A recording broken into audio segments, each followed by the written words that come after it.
This week's Evolving Energy explores the Caribbean's move toward green energy and looks at how it can create a more climate resilient, developmentally sustainable region.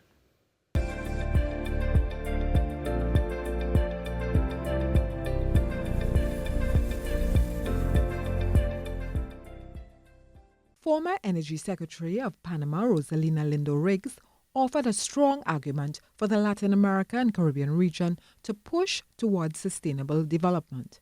Ms. Riggs was a panelist at the University of the West Indies Cave Hill campus.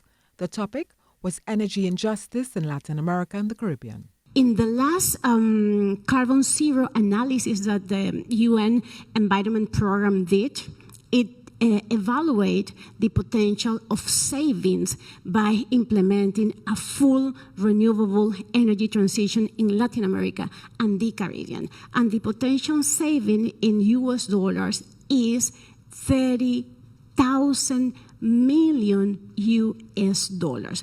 Ms. Riggs noted since the pandemic, there has been a rise in incidence of respiratory ailments.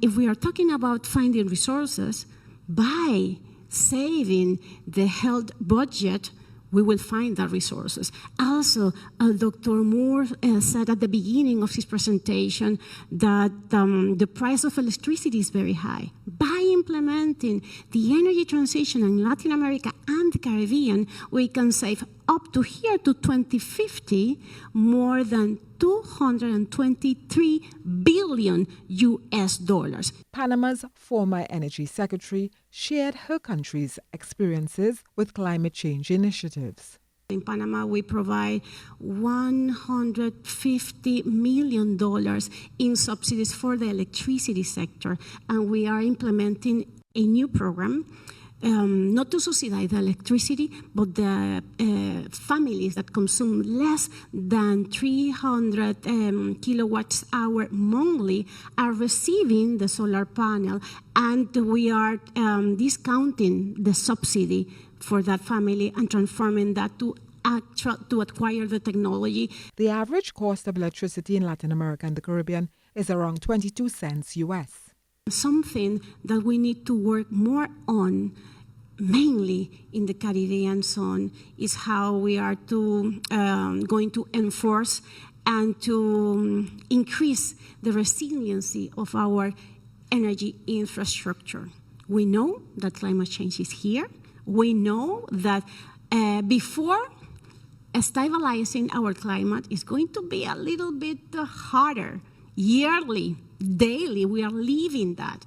And to be able, again, to save life, the hospitals, clinics, our household have to assure to have access to energy, to electricity. Ms. Riggs noted that moving to renewable energy will greatly benefit the entire region.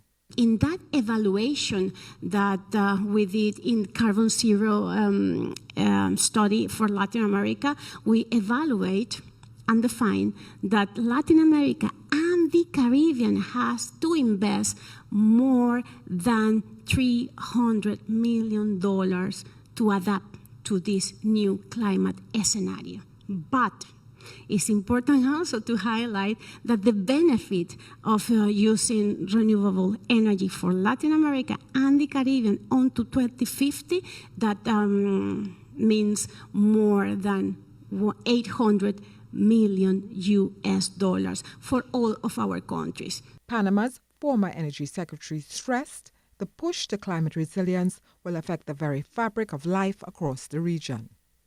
I am Terry Ann Brown Campbell, and this is Evolving Energy.